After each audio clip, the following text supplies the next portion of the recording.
thought I might remind you that coincidentally today, being the 25th of February, is the 53rd anniversary, or the last real tram to run down Sydney streets south of Maroubra and La Perouse. Ran about 2 or 3 or 4 hours ago on the 25th, which was a warm, humid Saturday. The last tram left Hunter Street terminus on the Elizabeth Street run, having a year earlier been cut back from Circular Quay because of the construction of the Elizabeth Street extension. That's why you got that curved building from Hunter Street round to Elizabeth Street, which was in the old days occupied by Qantas and then TAA, I think.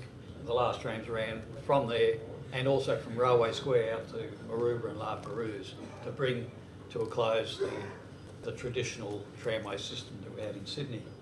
Very briefly, I'll just tell you a few interesting things about the trams in Sydney. After the horse tram, which only lasted a few years, we had the steam trams that started in conjunction with the international exhibition that was in the Botanical Gardens, just nearby, over the road. And that was in 1879. The line was constructed from the old Sydney railway station at Redfern along Elizabeth Street to provide reasonable transport from the railway terminus to the exhibition. It was found to be very successful, so the government decided to extend the tram lines, and the first line that was opened was to Randwick Racecourse. Sounds like even in those days the AJC and the racing fraternity had a bit of influence. But they also extended the line further down Oxford Street as well to Wallara, and then gradually it was extended out through to Bondi and down to Coogee. The extension beyond the racecourse was constructed, and also a tram line was opened from Newtown to Marrickville and subsequently linked up to the system in the city. As well, the line went out to Glebe, along Glebe Point Road. The steam trams really helped Sydney suburbia develop. Many of us would recognise that the older suburbs are bounded by, well, in the east, of course, right out to Bondi and Coogee. But in the western suburbs, as far as basically when you get to Burwood and Strathfield, you still have a lot of older houses, but they grouped around the railway stations. But further in, when you look at Leichhardt and that area and Petersham, the housing development sort of went along the tram lines. So really the urban sprawl, I suppose you would say, followed the tram line. That was basically in the 1880s and 1890s. Now we also had the cable trams. There were 2 cable tram lines in Sydney, one from the city along King Street, past St Mary's Cathedral through the area which became King's Cross and to Edgecliff, and the other one was from Milson's Point, the ferry wharf, up Alfred Street and Miller Street to North Sydney to Ridge Street, and later on extended out to Falcon Street. The reason for the cable tram lines was because of the hilly nature of Sydney. The steam trams weren't really suitable to provide the transport. The cable trams, of course, were pulled along by a continuous cable under the roadway. You had a slot in the middle of the road between the 2 rails, and this continuous rope was underneath, which was moved along through a winding machine in the winding house, one being located at Rushcutters Bay next to the depot, and the other one at North Sydney, corner of Ridge Street, next to the cable tram depot there. Now the one at Ridge Street still exists, the building at least. That's where the Independent Theatre is housed. So that's quite an interesting bit of history there. These days, as well as being used for various performances, it's also, I think, the training studios for the ensemble theatre. The cable trams, the ones that run in San Francisco, of course, operate on the same principle. You've got this continuous rope. And how the tram was pulled along, the driver in the front car, known as the grip car, has a couple of big levers. One is to latch onto the rope, and the other one, when he has to stop the tram, he lets the rope go and then pulls the other lever to put the brakes on. the average speed was 12 miles an hour, which basically you went from 0 to 12 pretty rapidly, because when you latched onto the rope, you'd be pulled along pretty fast. So you had to hang on. It was fast enough probably in those days. Although the steam trams, of course, had an express tram service that ran between Bondi and the city. In the morning peak and the evening peak, there'd be non-stop between the city and Bondi Junction. That's actually where the saying, shoot through like a Bondi tram, came from, because it was quite a fast tram service, certainly a lot faster than the cable trams. Now, in 1893, the first of the permanent electric tram services started. They were built as extensions of the cable tram service. First one from at North Sydney, out along Milperra Road to Mossman, and then the following one was from Edgecliff along New South Head Road through Double Bay to Rose Bay, and later on extended out to Watson's Bay. These proved very successful, so rapidly the authorities decided to extend electric tram services and replace the steam tram services and the cable trams with electrics. Now, the first main one was in the city, from Circular Quay in 1899 along George Street to the railway station at Devonshire Street, and then up Harris Street to Piermont. This became so popular that they started having tram traffic congestion. As a result, the tram lines were laid in Pitt Street and Castlereagh Street to take some of the pressure off the George Street services, because the steam trams were still running down Elizabeth Street, but they were then replaced by the electrics as well in the early 1900s. And then you also had the new railway station at Eddy Avenue being opened in 1906, and in conjunction with that there was the tram line built up onto the first floor level in line with the country platforms, well, all the platforms in those days. The suburbans, of course, moved along a bit further in later years. That would be probably the first example of a real transport interchange. I think it's probably still one of the best examples, certainly better than what we have to put up with at Bondi Junction, in my opinion, and also at Chatswood. But anyway, that's getting into the politics of things. The early electrics were the small four-wheel trams, the saloon trams, which were based on international design. You notice with the steam trams, they had the crossbench or footboard style, or toastrack as it became known, because they were very handy for moving the crowds quickly between point A and point B. With lots of doors, people could get on and off fairly quick, so the tram could then be on its way, carrying everybody to where they were going. So the early electric trams had their limitations. By the early 1900s, they started building the crossbench style of electric tram as well. The little four-wheel trams, the E-class, were two trams permanently coupled together. Now, these days they'd be known as an articulated tram. They were bendy trams, so maybe the idea is not so new after all. They were built partly because of the lines that they were being used on were fairly steep, running to and from some of the ferry wharves where the tram lines are being constructed. So they needed fairly powerful motors and a good heavy seating capacity to take the crowds that came off the ferries and such like. And of course, as you saw at Circular Quay, the hordes came off the ferries there to all hop on the trams. So they really were good at moving the crowds, the crossbench trams. Now, by just some interesting figures, 1891, there were 65 million passengers recorded travelling on the trams that year, and the population was only about 400,000. By the time it got to 1911, it was 218 million passengers, and the population was about 630,000. Now, as I mentioned, the tramcar design, you had the crossbench style, and of course, one of the popular things for a lot of passengers was to get on and off the wrong side of the tram and scale the tram by not paying their fare, which was a very Sydney and Newcastle characteristic. In the other states, they tended to stop people getting on and off the wrong side of the trams. It was officially, it was frowned upon, of course, but people did it. The other thing was the conductors, of course, worked on the footboards, had to collect the fares in all sorts of weather. Some of you possibly would remember the good old days sitting in the open compartment of a tram with the canvas blind down while it's raining outside and the conductor comes along wanting to collect the fares, and somebody might have their foot in the blind, keeping the blind down, and he'd be trying to pull the blind up while get all the fares. Meanwhile, people would be getting on and off the other side of the tram without paying. That was all part of the fun of travel on the trams in Sydney.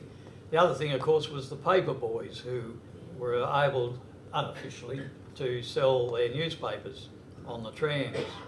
It sometimes got a bit crowded, so sometimes, with the conductor trying to do his job as well, so the paper boys, some of them would operate on the wrong side of the tram, which was a bit hairy when you had the trams on the other track coming the other way. And there have been occasions where there were some accidents. Destination signs that the trams carried. The steam trams in the early days had coloured lights at night time on the front of the tram motor, which would identify where the tram was going. If you had a green light showing they were going either to Coogee or to the Newtown area, depending how many lights you had. And if you're going out to Bondi or the inner western suburbs, Glebe, Balmain and such like, you had red lights showing. So people got used to that idea. So when the electric started running, they incorporated the colours in the destination signs and created a whole lot of symbols. So you had 2 green dots for Newtown and became 3 green diamonds for Canterbury. And Balmain you had white and a red rectangle alongside each other. The Clovelly was most interesting. It had a combination of green and red. Now I think that was because one side of Clovelly Road was Bronte and Bondi and Tamarama. The other side of Clovelly Road, incidentally I live out that way, was the Randwick, Coogee area, which were green. And so the symbol for Clovelly was a green triangle and a red triangle side by side. Also there's a story that the Randwick Rugby Union Club chose the colour green. Now I don't know whether that was because the trams show that as part of their symbol or whether the tram chose the green from the Rugby Union Club. I don't know which came first, but some of you would probably be able to tell me about that.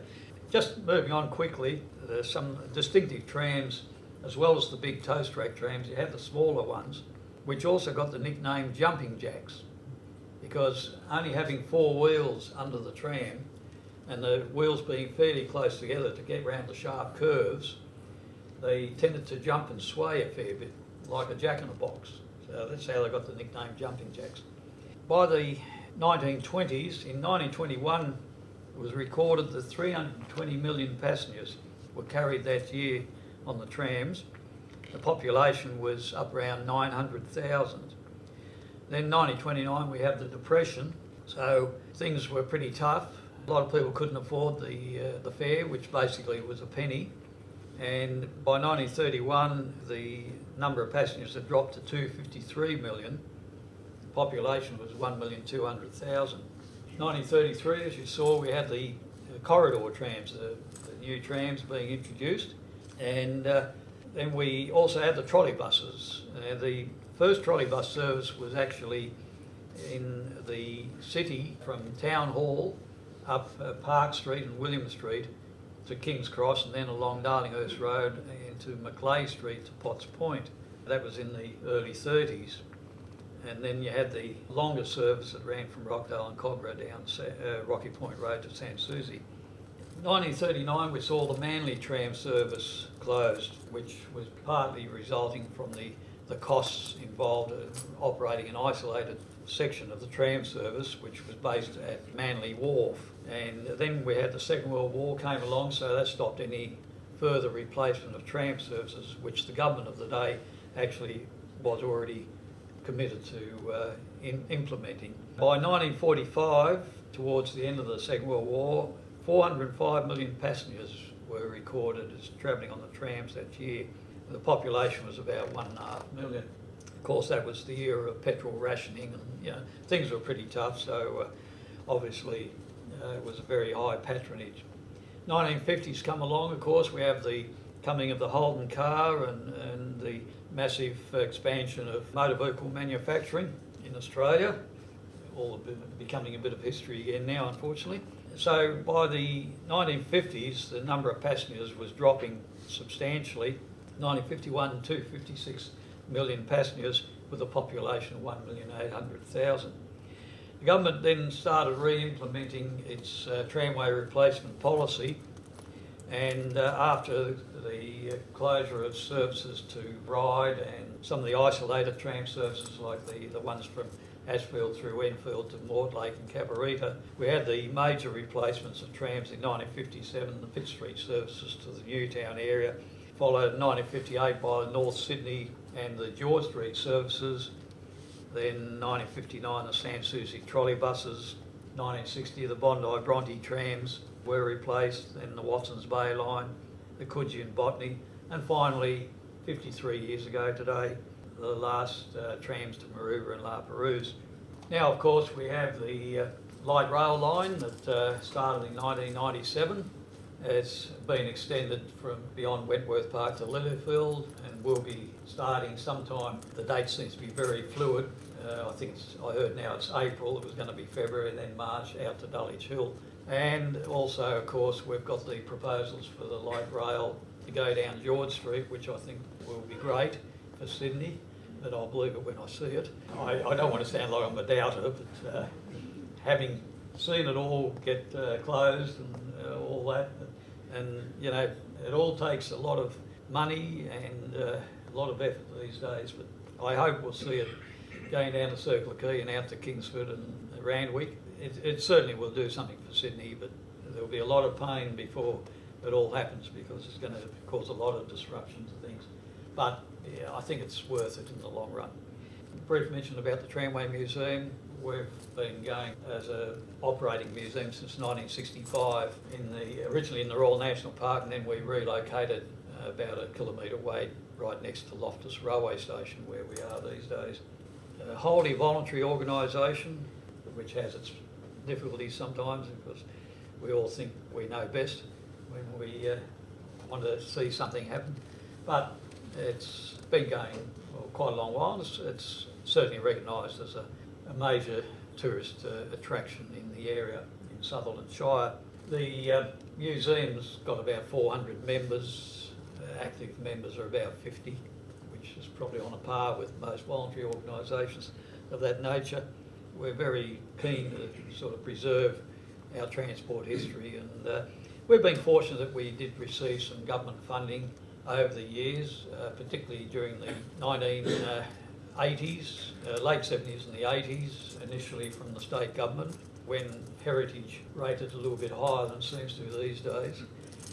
We were very fortunate to receive some funding to help get construction started at the new site from the government when Neville Wran was Premier, and I think he was Minister for Cultural Activities or whatever it was. Then the bicentennial in the 80s, we were fortunate to receive some commemorative funding to help get things moving a bit further, and since then we've received some other funding, but in recent years it's been small amounts just for restoration and only a dollar for dollar basis anyway, but we certainly got a long way to go before we've got everything finished. It's an ongoing thing. We hope one day to extend our tram line into Sutherland. We've been talking about it for the last 25 years. I know a few of the people in Sutherland Council have also been talking about it for that long, but it's a case of where there's some money coming from. But we hope that there will be some major tourism funding coming our way, although everybody else also is deserving. I think I'll leave it at that for the moment. If anybody has any questions, I'll be happy to answer them. Can I ask, where were most of the trams built? Most of them were built in Sydney. The bodies were constructed by some of the well-known companies such as, in the early days, Ritchie Brothers, then Clyde Engineering, Waddington's, which became Commonwealth Engineering, and also Meadowbank Manufacturing, or a major construction firm over there where the Meadowbank TAFE is now. They built quite a lot of them. The electrical equipment generally was imported, either from the US, mainly from the US, Westinghouse and General Electric were the main ones, and also some from Britain. In later years there was English Electric, but the workshops, the tramway workshops at Randwick were a massive setup there, and they could actually do a lot of the construction work, and they did a lot of rebuilding work there, and they were set up with quite a big facility there. A couple of hands over that Yeah. side. Yes. 300 million journeys by a population of 1 million people is incredible. Yeah. So how does it all come to an end? Why did it Well, stop? the politics and the vested interests. There was traffic congestion caused by what? They said the trams caused the traffic congestion, really, but what came first, the trams or the motor cars? But look, it was a fashion of the times anyway. In the 40s and 50s, in the English-speaking world, were replacing trams all over, in Britain and the US in particular, even before the Second World War. The Second World War sort of stopped that for a while, but then after the war they restarted. But then you have the contrast in Europe, where there was a lot of war damage. A lot of the cities just rebuilt their tram systems. But of course, the distance that people travelled in a lot of those European cities were shorter distances compared to here in Australia. But then by the same token, I mean, everything's relative, and politics does come into it too. Peter, the extensive cut through the sandstone on the south, the headland south of Bronte Beach, roughly when was that put through? Oh, that would have been early 1900s, when the Bronte line was constructed. Yeah, 1911, yeah. It's quite a job, that. Yes, there is still some under Oxford Street, and in fact where the mall is, the tram track was still under that until they reconstructed the mall a few years ago. Some of that track we assisted in retrieving it, and it was taken to the museum, and then unfortunately somebody took some of it. It made good scrap metal because we didn't think anybody would take it. It was just lying alongside some of our track there out in the open, but somebody came along with a crane and just hoisted it. Yeah. Back when the first stage was discussed with GHT, they were talking about running the old R-class on the new light rail, and the old R-class was 600 and the new Yeah. one 750. Why didn't it happen? Why didn't they? Look, well, the idea I think was a bit of a tourist thing. There'd be no problem to modify the trams to run on 750 volts, because actually before the light rail line opened the first stage out to Wentworth Park, the contractors hired a scrubber car from us, four-wheeler, 1899 model, and that was used to clean the tops of the rails.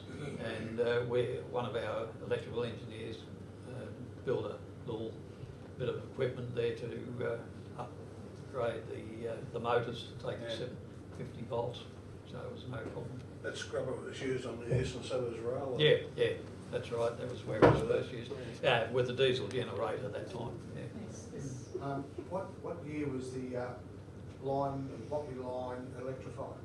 Botany, Botany line. early 1900s. Yeah, Vic's more the historian. 1902. Yeah. The coloured destination indicators, the symbols. Yep. Were they unique to the world, or were there other places? No, actually Adelaide used them, and I think in New Zealand one of the line services in one of the cities there too. You'd probably find it would have been other places too, I'd imagine. And incidentally, just a little sidelight, North and Western bus lines, the proprietor, Ken Butt at the time, he, being a bit of an enthusiast, he got some buses from Adelaide, second-hand ones, and their destination boxes were that wide, which was just wide enough for the tramway-style destination roll. So he had included symbols above or below the actual destination of Ryde, Gladesville, or Hunters Hill, or whatever.